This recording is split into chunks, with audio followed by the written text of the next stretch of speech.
En la actualidad, el diagnóstico de la enfermedad de Parkinson se basa en la observación clínica. Existen estudios que nos pueden ayudar en apoyar el diagnóstico.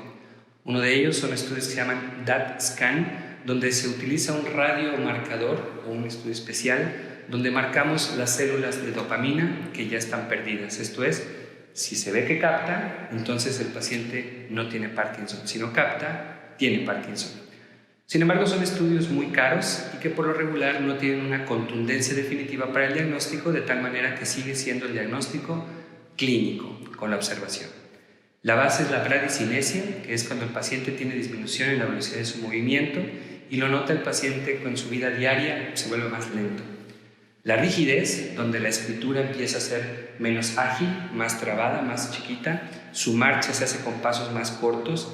No todos los pacientes desde el principio tienen esa postura encorvada que mostramos aquí, sino que pueden tener algunas alteraciones en el equilibrio o más bien en su agilidad de movimiento. Y el temblor, un temblor de reposo en cuentamonedas, rítmico, de baja frecuencia, por lo regular, es lo que nos hace darnos cuenta de que el paciente tiene parkinsonismo. Y al momento de utilizar levodopa, que es el medicamento más fuerte de historia en esta enfermedad, el paciente tiene una respuesta espectacular y contundente. Entonces, juntando los datos clínicos con una respuesta contundente a levodopa, es que tenemos el diagnóstico de Parkinson. Sin embargo, 10 o 15 años antes de la enfermedad manifestada con estos síntomas que acabo de comentarles, los pacientes pueden empezar con síntomas que sugieren que tienen alto riesgo de desarrollar enfermedad de Parkinson. Uno de ellos es el estreñimiento, porque como comentamos en la cápsula anterior, la enfermedad no nace en el cerebro, sino a través del sistema nervioso periférico, particularmente el entérico. De tal manera que hasta 10 o 15 años antes de manifestaciones motoras, el paciente o la paciente puede manifestar estreñimiento. Otro de los síntomas no motores que pueden ocurrir antes de la enfermedad, que se llaman prodrómicos, es el trastorno conductual del sueño REM, donde los pacientes tienen sueños vívidos y actúan sus sueños. Cuando el paciente no se da cuenta y descansa perfectamente, su compañero de cama sí que se da cuenta y se da mucha molestia en la calidad del dormir. Otro de los datos que nos sugieren que la persona está en alto riesgo de tener enfermedad de Parkinson en etapa prodrómica, o sea, antes de los síntomas motores, es la dificultad para percibir olores. El 80% de los pacientes no son conscientes que no perciben olores, porque no es que pierdan completamente su capacidad olfatoria, sino que disminuye su capacidad para percibir ciertos olores. Cuando hacemos pruebas olfatorias, descubrimos que un gran porcentaje de los pacientes al diagnóstico ya tienen falla en olfato.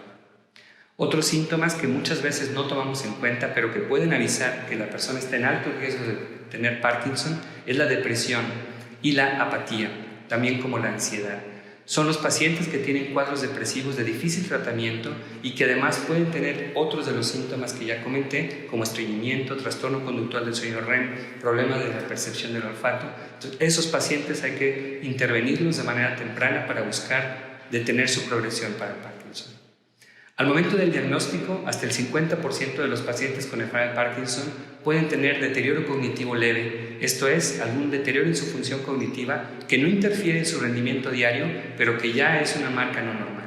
Conforme la enfermedad avanza, los síntomas se van complicando y además de empeorar los síntomas motores, algunos pacientes desarrollan psicosis o trastornos neuropsiquiátricos, alucinaciones, problemas conductuales, trastornos en cuanto a su reconocimiento del ambiente. Aumenta el riesgo también de falla cognitiva y también una serie de complicaciones en el sistema nervioso periférico que después platicaremos. Cada una de las etapas requiere intervenciones específicas, pero todas requieren una intervención interdisciplinaria para poder obtener la mejor calidad de vida de nuestros pacientes. Y en etapas avanzadas, los tratamientos avanzados como la cirugía de Parkinson nos ofrecen una tecnología de punta muy alcanzable aquí en San Luis Potosí y con buenos resultados para los pacientes bien seleccionados.